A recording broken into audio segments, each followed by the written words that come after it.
welcome to today's Daily Think Share. I woke up at 4:30 this morning and finished writing all of my student letters and poems. So some students that I felt I had a little bit better relationship with, I decided to write them a letter but have it rhyme. And some that I didn't feel quite as close with, or I just couldn't find the words to rhyme with, I wrote them a letter. So 51 or 52 letters in all that I've written in the past couple weeks, but the majority of them, like over 30 of them, in the past 24 hours. What I really wanted to talk about was one of the messages that I found myself continuously adding in, because I really feel like 8th graders are really learning how to make friends, be social, and navigate a social situation. As they're learning more about themselves, they're getting all these new emotions. If anyone's ever seen that movie Inside Out, it's like they've just gotten that whole, at the very end, when they get the whole new control panel, a lot of them are going through that. They're getting this new control panel and they don't know what to do with all these new emotions and all these new abilities. Their bodies are changing and people are looking at them differently. They're thinking about them differently. They're thinking about themselves differently. They're creating identities for themselves. And some people, this is where the identities that they create now may live with them for the rest of their lives. They might not even know it. They might say, one year they might say, you know what, I am smart, and they'll go on believing that they're smart. Some people will say, I am dumb, and they'll go on believing that for the rest of their lives. But most importantly, I think as we grow into the people that we want to be, we have to really think about who we want to be. Some students, they kind of find people that have similar interests and they gravitate towards them and they spend more time with them, and then they become, as Jim Rohn would say, the average of the 5 people that they spend the most time with. And what I found a lot of people did was they started going towards people that they had more fun with, rather than necessarily the people that they thought would help them achieve more and help them become the person that they want to become. Because I know there are some students that know who they want to be. They want to be motivated, they want to be hardworking, they want to be focused, they want to achieve well, they want to be liked, they want to have friends, and they want to be silly, but they don't want to get in trouble at the same time. And I think some people, if they were to be a bit more selective in the people that they spend time with and that they gravitate to, if they're to take those extra moments in the day, instead of just immediately texting the first person that texts you back, really think about who the person is that you want to be talking with, especially during the summer, when you have much more of a choice of who you spend time with than maybe you do during the school year. School year, you're kind of stuck with your classmates. Summer, for some students that have a bit more autonomy at home, can spend time with people that maybe they wouldn't spend time with during school. So they have that opportunity to contact the people they want to contact and not contact the people that they don't want to be with. And they can choose to turn down invitations to things. So really one of the things I kept finding myself was telling my students, find the people that allow you to be the best version of yourself.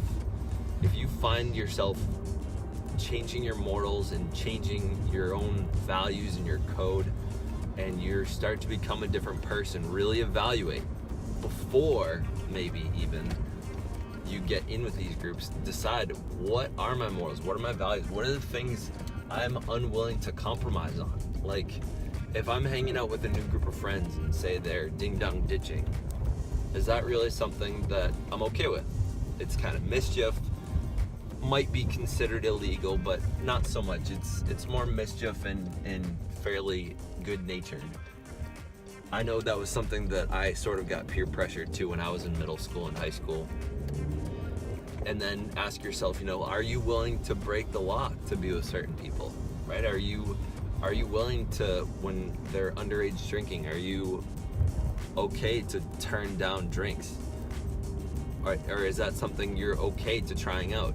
Think ahead of time about that before you start hanging out with the people that could change you. Maybe they're different from the way that the way you normally operate. think about, do I really care about academics? If not, maybe stop hanging out with such academic people. I don't imagine too many people will make that choice, but really think, do you want to surround yourself with people that care about academics or that don't care?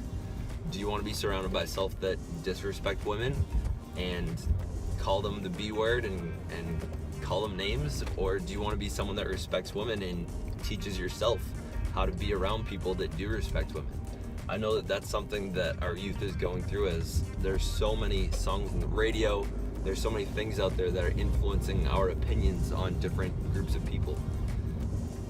So, in the comments below, what was some of the ages that you started making those changes? When did you start pruning your friends? When did you start seeking out the people that you wanted to be similar to? When did you start cutting off the people that you didn't care as much about? I know that if I had thought more carefully about this, I might have made some changes in friends, or I might have sought out more people.